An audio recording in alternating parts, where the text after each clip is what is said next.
On this week's Prequel episode, we follow up on our Horton Hears a Who listener polls and preview Confessions of a Teenage Drama Queen.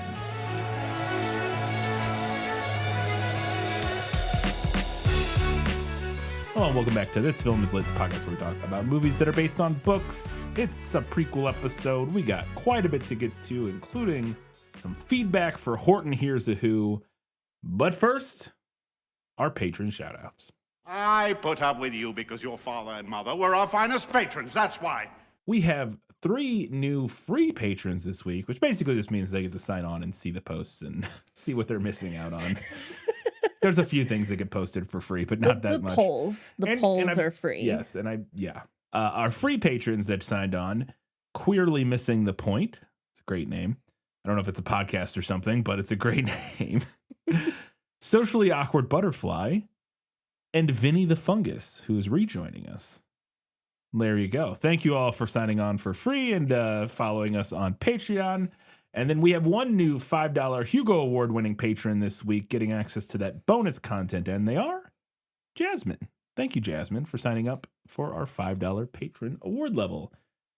As always, we have our Academy Award-winning patrons at the $15 level, and they are Nicole Goebel, Eric, Harpo Rat, Nathan, Vic Apocalypse, Matilde, Cottonwood Steve, Int Draft, Teresa Schwartz, Ian from Wine Country, Kelly Napier, Party Edition, Gratch, Just Scratch, Shelby says, what are the chances Neil Breen's next movie uses AI? That Darn Skag, V. Frank, and Alina Starkov. Thank you all very much for your continued support. Kelly Napier, Party Edition, just like regular Kelly Napier, except it says Party Edition.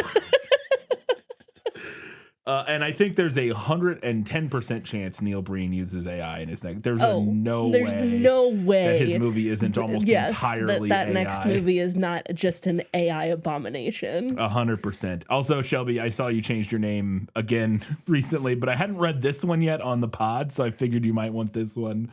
And then your new name we can get on the next one. But anyways, thank you all for your continued support. We really appreciate it. Katie, let's see what the people had to say about Horton Hears a Who. Yeah, well, that's just like your opinion, man.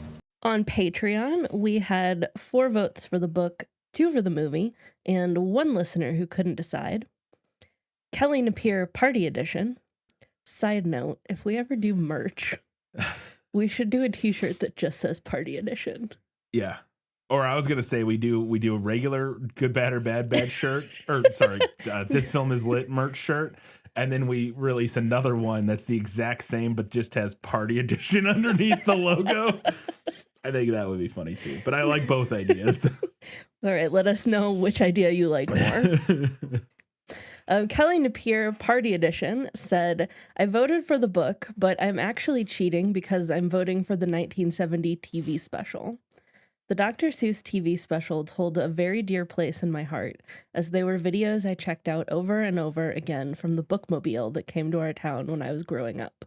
Did you ever have a bookmobile? Mm-hmm. Yeah, I love the bookmobile. I had a bookmobile in kindergarten and then never again. All through elementary school. we had one come all through elementary school. It would come I don't know, once a semester maybe, or twice a semester. I don't remember. Kelly went on to say, I've acquired most of them on DVD over the years, and they've been in constant rotation for my kids as they've grown up. My 3-year-old almost every day asks to watch one or more of these specials. I think I've mentioned this before with previous Seuss properties you've covered, but the beauty of the TV specials is that because of the shorter runtime, they don't have to expand on the already well-constructed plots of the books. They can just do a true visualization of the story, and for that, they hold up better than the full-length movies that came later. And that is the main reason we don't do them, which is what we've discussed, is that because they are so short that they are basically just the book. It's hard, we just don't think, it doesn't It wouldn't be a very interesting episode, I don't think. Yeah, it just feels like it could result in a lot of yep, that's in the book and looks exactly like it does in the book. Yep, that's in the book and looks exactly like it does in the book, Yeah. The task of the destruction of the flower and its speck being assigned to the Wickersham brothers is a callback to the TV special. and in such, the sour kangaroo is the ringleader of the group bullying Horton, who gives them the task. The brothers then hand it off to the crow, who flies to the edges of the jungle and drops it into the field of clovers. I agree with Katie that this movie was overstimulating, as was a lot of children's media in this era. It's overwhelming to be constantly berated by lowbrow humor and jokes so shoehorned into the story that they often have to pause a beat to make sure you got it. This was also the era of obvious bits inserted just for the adults that instead served to weaken the overall effect of the movie. I think this is why I dislike so many of the adaptations produced in this era. Yeah, I mean, it definitely was the era of that, for sure. I don't know, because Kelly wasn't alone in saying this from some of the other comments, and then obviously you said the same thing. I don't know why this movie didn't grate on me that way, because usually these movies do. Like, usually that is a thing that I'm like, oh, God. It's like, very, like, it's just too much. But this one, I don't know. I'm not sure why I didn't feel that way this time.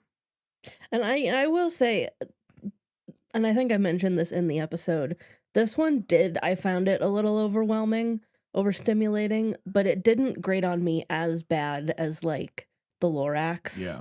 Or even the newer Grinch. Yeah, the animated Grinch from... A lot of it for me, I think, has to do with the color saturation. I feel like modern kids animation is so bright. Yeah, maybe. I don't know. It's going the opposite direction as film apparently in that regard. Yeah. Our next comment was from Shelby, who said, "This is the first Dr. Seuss I read with the podcast that I didn't really care for. Like you said, the story is more nebulous compared to his later, more popular books. And honestly, I had a hard time believing that people read the story pre-publication and didn't notice the parallels to the anti-choice movement. It felt almost tailor-made to be read that way. But I did a little digging, and it looks like the anti-choice movement wasn't nearly as visible back then as it is today. If that's the case, okay. Writers can't predict the future." Yeah. Yeah, and listen, don't get me even started on how anti-choice, anti-abortion movement was like a niche Catholic interest until the 70s when evangelicals realized they could profit off of it. Yeah. Yeah, I'd say it wasn't really a thing. It was not really a thing. Yeah. I mean, it's there's a million books and a million gallons of ink spilled about the rise of the evangelical right and and the corresponding rise of fascism in America. And the anti-choice movement was one of the big things that they it's one of the big wedge issues. Yes. There's the wedge issues are a big thing that the right, I mean, every political movement does, but the right has been very effective at weaponizing, which is things like the abortion debate and the and more recently trans stuff. And like there was a period back in the mid early 2000s where it was and 90s for that matter, but where it was evolution was a big like kind of thing, and obviously nobody gives a shit about that at all anymore. In terms of like it being like a political talking point, really, like that anybody cares about. But that was not yet. Yeah, but that was a big thing back in the early 2000s of school boards trying to outlaw evolution because the Christian, that was the big thing that the Christian right was on about at the time, and it kind of just fell by the wayside and nobody cares about it anymore, and it just gets replaced by another new demonized thing. But yeah. Continuing with Shelby's comment, the book's inspiration is wild to me. Horton's problem is the jungle animals don't believe in the Who's, and once they do, all is solved. That felt like a stronger parallel to queer people and certain disabilities. I'm giving this one to the book because its version of the animals thinking Horton is neurodivergent and teaming up to bully him was the better discrimination story here. Also, the book doesn't have to worry about expanding the plot, so it's less off than the movie. Plus, it's shorter. I will say I do want to agree with the inspiration, because that's another thing. It's like if the whole Japanese post-war thing is the actual inspiration and point of the book, I agree, because I had that same thought, is like, but the message doesn't really translate, because the idea is that in the book and the movie, it's that the other people don't even think these people exist. And I guess you could argue that it's a metaphor for dehumanization, but it's not even. I think that is what it's like, supposed to be. I guess that's what it's supposed to be, but that's a problematic when the actual messaging, like the literal story narrative of the story, is that they don't believe they exist at all, not that they believe they exist but don't care, right? Which is more of what dehumanization is, you know what I mean? Or Yeah. believe they believe they exist but just don't believe they're, worthy of the same whatever. But in the movie and the book, it's not that, it's that they just literally aren't, like, they once they're shown, oh, they exist, it's like, oh, okay, well then they're fine. Then we and it just doesn't. It's a messy metaphor. It just doesn't to me. I just don't think. Well, it really right, works. and we're going back to kind of the heart of our issue with the whole thing, which is that because that metaphor is so messy, it ends up being very nebulous and could be applied to many different things. But you know what? You know what? It's not a messy metaphor for the abortion debate, because it actually is a pretty relevant metaphor for the like if you're an anti-abortion person, an anti-choice person, the argument by pro-choice people is there's a lot of different arguments, but one of the arguments is it's not a person, it's a clump of cells, etc. There are a million different arguments on that, but like that is one argument. And so, like, in response to that, it is kind of a relevant, like the story is kind of a relevant metaphor for that debate, kind of, but not really for like, we know Japanese people exist, and where there's no debate about whether they are like they're, I don't know. It's just it's a mess. Anyways, other thoughts that Shelby had. I did a bit of searching, and I think Party Edition might just be what they called the book's re-release edition, which, I guess. I mean, but that doesn't make any sense. Well, I mean, sure. Obviously, I guess it must be. It must be, but why? But why? That's why? the question. Why Party Edition is the question of the hour. Yeah. Like, sure, they may have slapped that on the re-release, but I don't understand why. Yeah. The animals planning to burn the Who's alive in oil is weirdly dark and excessive for this story.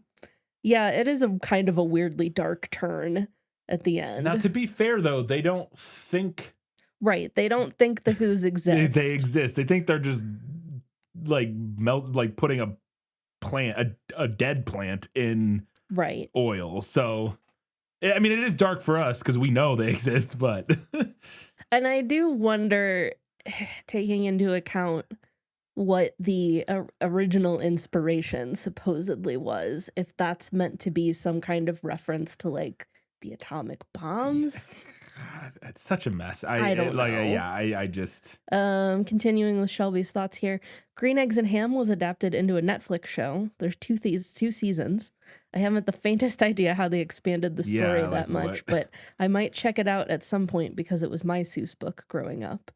If I had to guess, knowing nothing about this show, I would assume it's probably less of a story and more of like a kid show like Sesame Street, where there are different little bits and they like practice learning how to make like rhymes and sounds and things. I was gonna say it could even be almost more like a sitcom where the story isn't the story of the Green Eggs and Ham book is maybe like one episode or whatever, but it's more so a sitcom, because this is how I would do it. I think I would make it a sitcom about those characters because their character dynamic is sitcom-y. That's fair. It's the one who won't try anything, and the one, who's like super... It's an odd couple. Yeah, it's an odd couple pairing, so you make the odd couple sitcom, and you put them in new situations where one of them, where they react in the way they do in the book to these others, I would imagine that might be how you did it.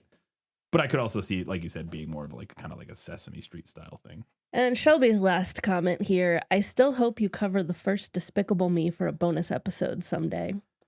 Storks is also worth a watch. Freebirds is not, but it would make a nice holiday rant. Okay, so once again, Storks is the movie. Shelby recommends, and Freebirds is not. I will get that wrong again in the future for like the 8th time. because I always get these bird movies mixed up in my head.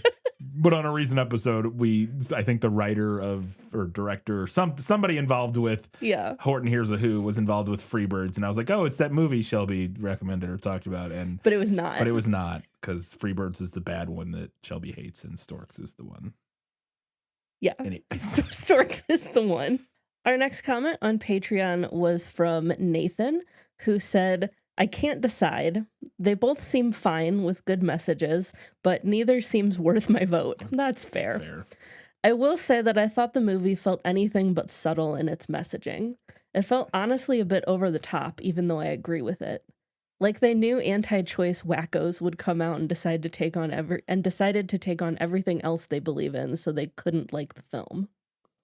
Sour Kangaroo is legit scary evil at the end, with her conservatives and resistance to change. Mm-hmm. A few questions about the Who's. They are celebrating the 100th anniversary of Whoville, so have all the generations of the mayor's family happened in 100 years? If so, what is the lifespan of a Who? If not, are there fallen Who civilizations where the previous mayors lived? Did they have mayors as well? Because it makes it seem like the family has been mayor, not king or queen or any other leadership position. Yeah, that's an interesting question. Yeah. I don't know. See, I read the 100th anniversary thing as like the 100th anniversary of that town specifically. Yeah. So but that's what he's asking. Right. No, I know. So I didn't really think about it within the context of like. Yes. Like the larger, the larger we have this great Who or whatever. Yeah, like Who grandfathers. Because it goes back to like the Stone Age in that bit. Yeah. I guess the idea, I think my interpretation, it's a funny idea, but I think the interpretation is that there have been other Who civilizations, cities, towns, whatever, and that their ancestors have been the mayor of them or whatever. Right. Yeah. And or maybe Who's have a very short lifespan. Who's have a very short lifespan. They are tiny, they like are. gnats. Yeah, so maybe they're like gnats. Yeah, or like fruit flies, and they. So after the ordeals of this story, they all just die. Yeah, like literally, that would be an interesting. Like they get to the end of the Horton Hears a Who, and he's like, "All right, I saved you all," and they're all just dead. Like, well, not them all, but like the main characters. Yeah, and, like, the main characters have their 24 hours have expired. Yeah. Good Lord. Yeah. Finally, and most importantly, where are Cindy Lou Who and the Grinch? Are there other Whovilles on other specs? Was the Grinch actually tiny in that book? So that question, by my memory, is not answered in How the Grinch Stole Christmas, because they just refer to it again as Whoville. Yeah. But if you remember, we talked about in the Jim Carrey movie, that starts with a Whoville on a snowflake. Oh. So perhaps we could say it is a different Whoville. Oh, really? Maybe. Okay, interesting. Because my interpretation was it was the same, because it's called Whoville. Right, it is called Whoville. That it was the same Whoville, and that it just ended up, I guess in the instance of the Jim Carrey movie, my interpretation would be that the little thing, mote of dust or whatever, it's on a flower, and this one just ends up on a snowflake. Snowflake somehow.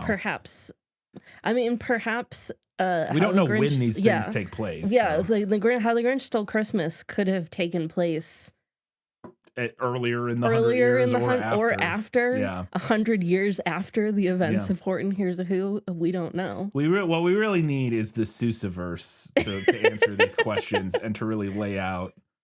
I mean, obviously they've tried to do it, but like they really lay out, get into the nitty gritty of these lore questions about where on the timeline all of this takes place. However, I do think that it is reasonable to conclude that the Grinch is actually tiny if he lives in Whoville. Yeah, he's the same size as every other He's the same Who. size as the Who. Yeah. Yeah, of course he's tiny. Yeah. He's the same size as the Who's. I will. Well, he's a little bigger than that, I guess. But I will also say, and I believe I'm remembering this correctly, that I think in Seussical, the musical, the Grinch appears in Whoville. Yeah, that's where he.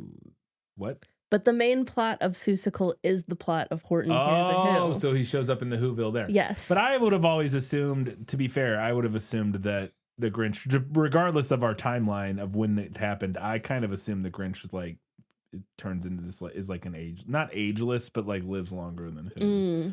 Yeah. And could have been right, because around. he is kind of like a cryptid. Yeah. Like That's so I cryptid. kind of interpret it as like his lifespan, whatever the lifespan of Who's are, I kind of interpret it that he lives longer than them. Because he's like seen in a bunch of Who Christmases, and it's growing more bitter and bitter. Like I just imagine that he's been on that mountain for like hundreds of years and seen lots. You know what? I think that's also a reasonable assumption. Yeah. That feels right in my soul. I don't know. That's a kind of how I always interpreted it. He's kind of like a cryptid that just like has a really long lifespan. And then Nathan's last comment here was, I will say that even though I understand the context, it's not all right for an adult working with children to make them promise not to tell other adults things. Horton does this with his students. I really don't think that this should be depicted in kids' movies, especially when shown in a positive light. I don't remember that, but I agree. Yeah, that's definitely that's a pretty standard parenting thing. Is don't tell kids to keep secrets from adults. I guess he did at like the beginning or something. Yeah, it's when they find out he has the flower still, and he tells them not to tell anybody about it. Right. Which, like, within the context of the movie, I totally get. Yeah, like you understand it. Yeah, you understand it, but also like, you're right. Your point stands. Yeah. Point stands. Yeah. Over on Facebook, we had 0 votes for the book and 1 for the movie, and Sarah said, "This movie is a favorite in our family, and we quote it quite often. Fun for young and old." Wow. Fun for young and old. That's fun. And then on Instagram, we had 7 votes for the book, 2 for the movie, and 1 listener who couldn't decide. And Ashley, who voted for the book, said, "No reason other than nostalgia." Fair enough.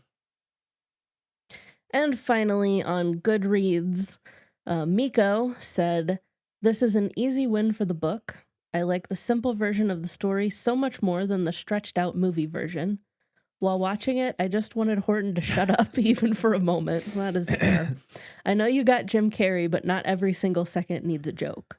Also, some of the bits, like the anime segment, fell totally flat." Fair enough. I thought the anime segment was kind of fun. And I don't know. I've seen movies where Jim Carrey, I'm like, please stop being Jim Carrey. But this was not one of them. I didn't feel that. It's just interesting. So our winner this week was the book with 12 votes to the movie's 5. Plus, I have 3 listeners who couldn't decide here, but I think it might have been 2. I think I wrote that down wrong. All right. Thank you all for your feedback. We love getting it. Love talking about it. Really appreciate it. Katie, it's time to preview Confessions of a Teenage Drama Queen, the book. Goodbye, New York. Goodbye, Broadway. Goodbye, any chance of becoming a famous actress. Please, don't be such a drama queen. Lola may be the new girl in a small town. Ow! Oh. But she's not giving up on her one big dream. To become a star. In my heart, this is where I belong. No matter who stands in her way. Carla's the all-time champion. I think you've peaked. Hop on.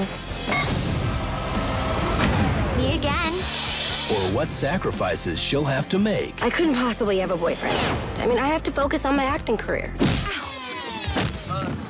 Confessions of a Teenage Drama Queen is a 1999 young adult novel by American author Diane Sheldon.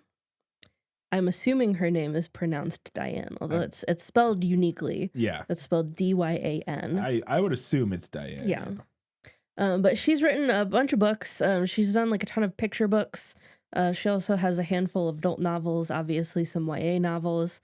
Her website looks like it hasn't been updated since 2005, which I found very charming. That's fun. I love a vintage website, especially author websites, because author websites were fun back in the day. They really were. I remember going to She Who Shall Not Be Named's website back in the day before it was Pottermore or whatever. I used to love Stephanie Meyer's website. Oh, yeah. I loved her website. My goodness. The novel was a #1 New York Times bestseller, although I think this may have been after the movie's release, as my suspicion. But critical reception for it upon publication was positive. Booklist said it was hilarious and truly funny.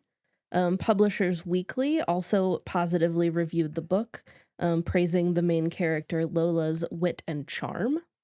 And Kirkus Reviews also liked it, citing the supporting cast as one of their favorite things about the book.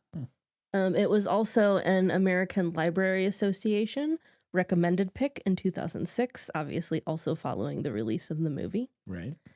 And the novel actually has 2 sequels.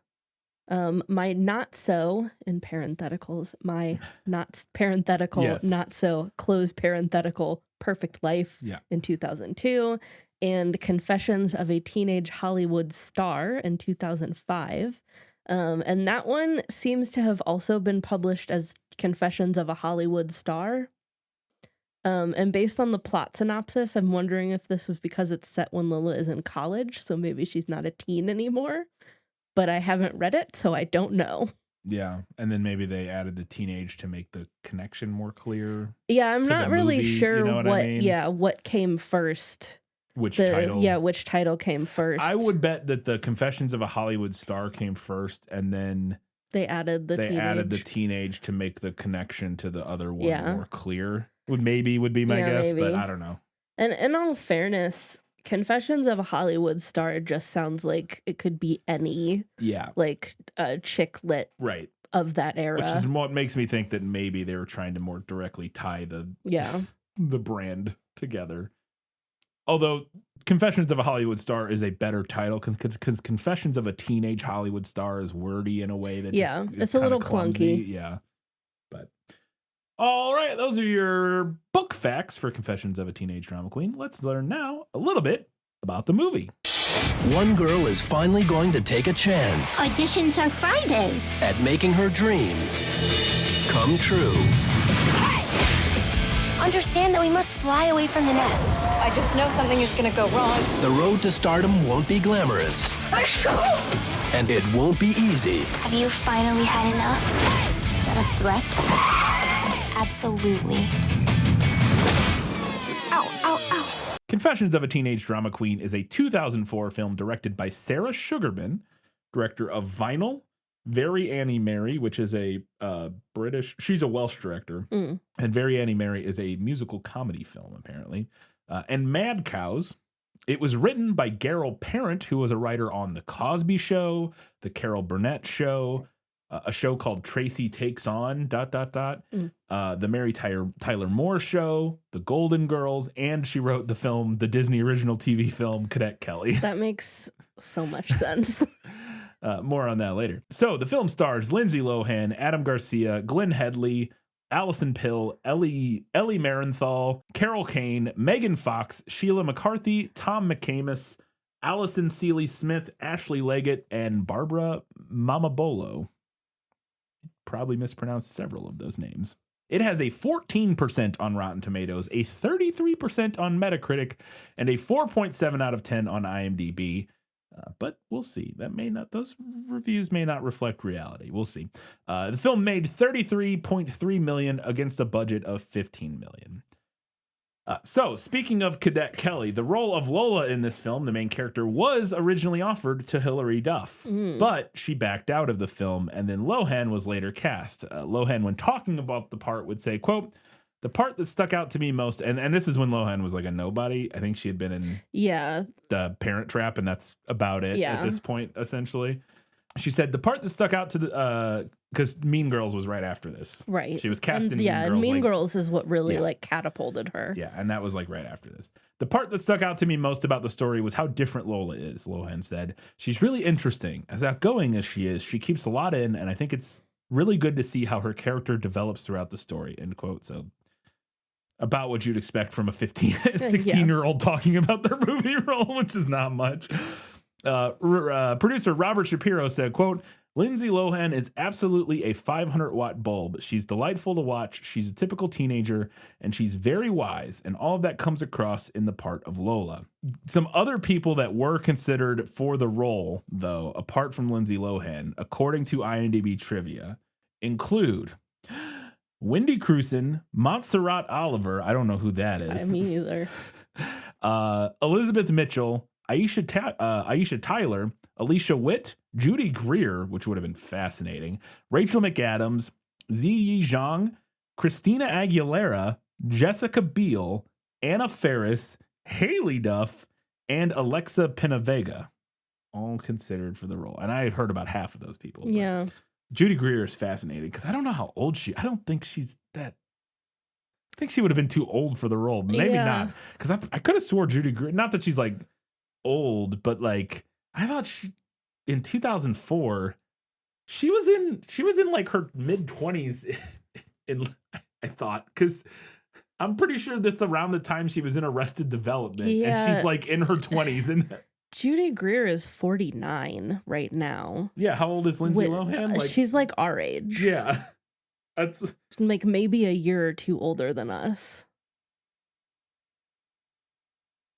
That's why I was like, what? 1975. This film came out in 2005. She would have been 30. That's crazy. That is surely inaccurate. I mean, I know, look, Hollywood will cast older people as, I mean, maybe she auditioned because she looked young enough at the time, but I was like, Judy Greer is not, all right, whatever.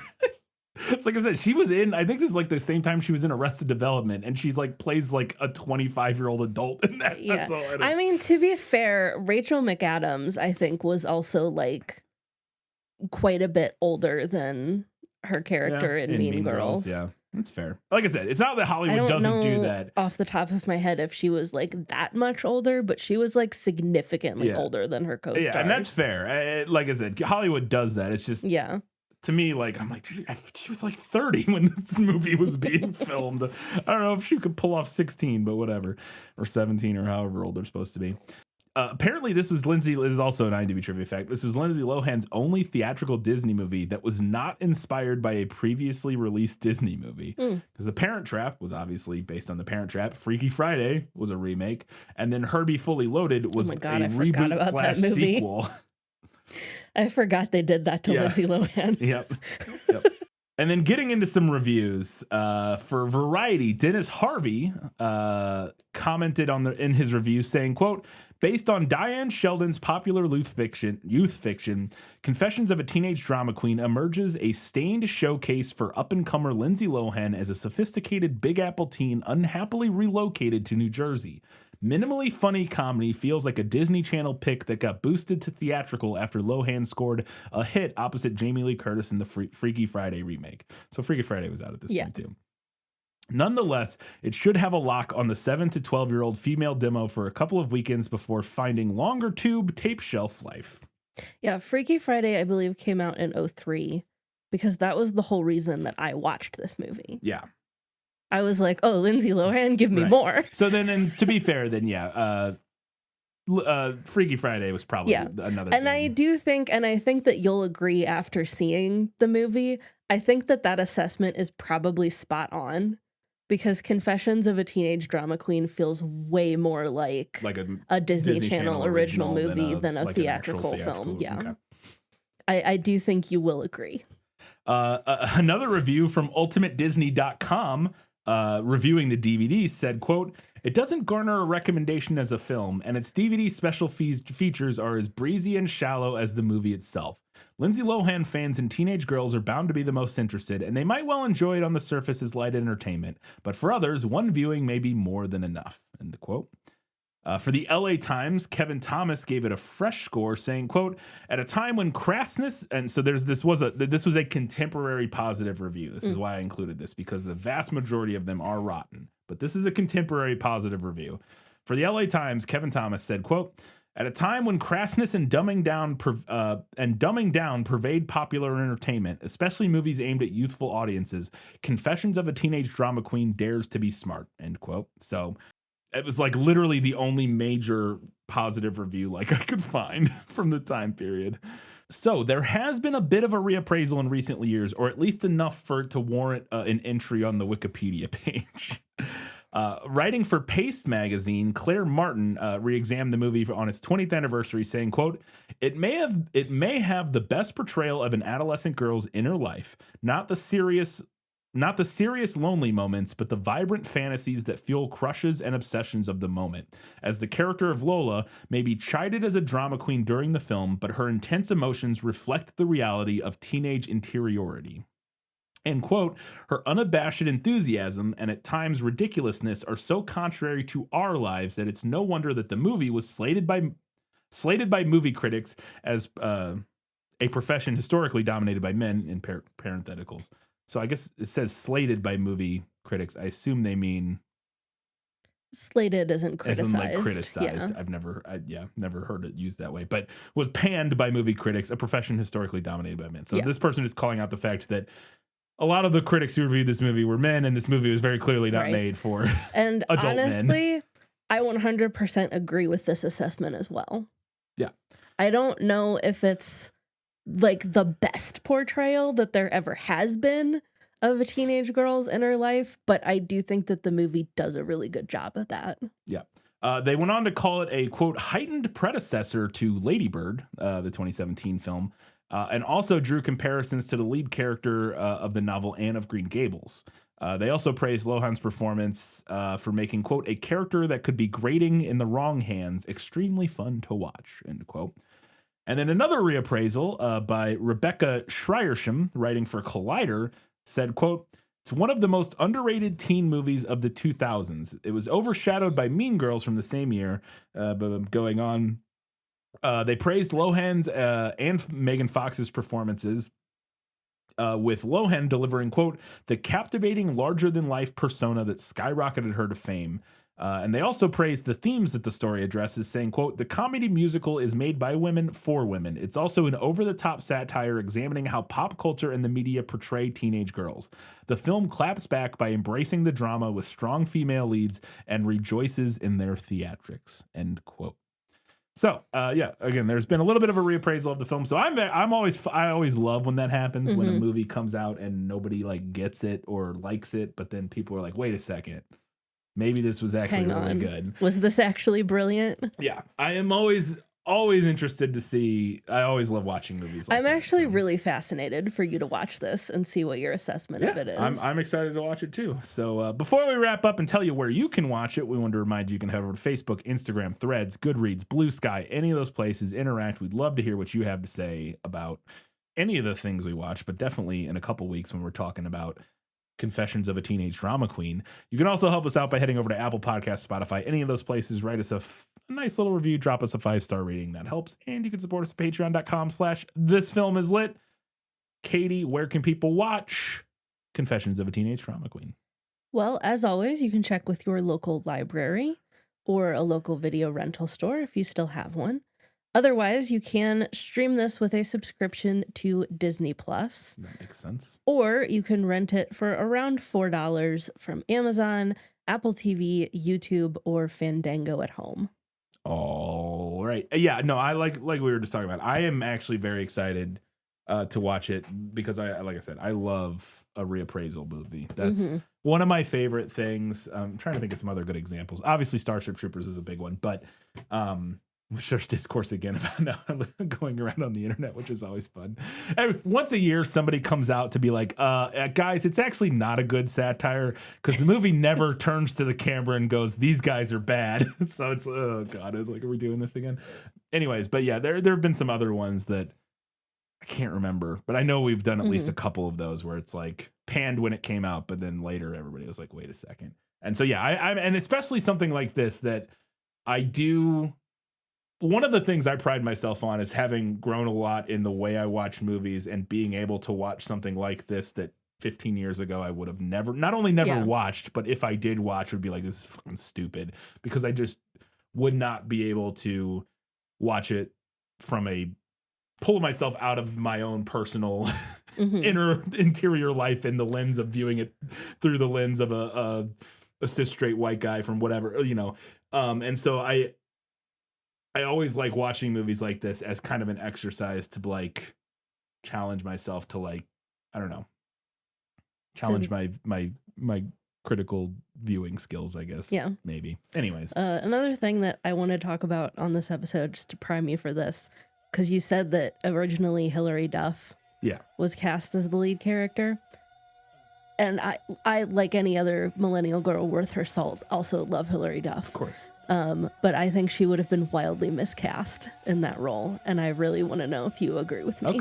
Okay. Yeah, I mean, I've watched quite a bit of Lizzie McGuire in my back in the day, so I'm sure I'm familiar enough with Hilary Duff's oeuvre to at least provide a little input. So that's going to do it for this prequel episode. As always, I already said all that stuff. Come back in 2 weeks' time. No, 1 week's time. We're talking about Confessions of a Teenage Drama Queen. Until that time, guys, gals, not binary pals, everybody else, keep reading books, keep watching movies, and keep being awesome.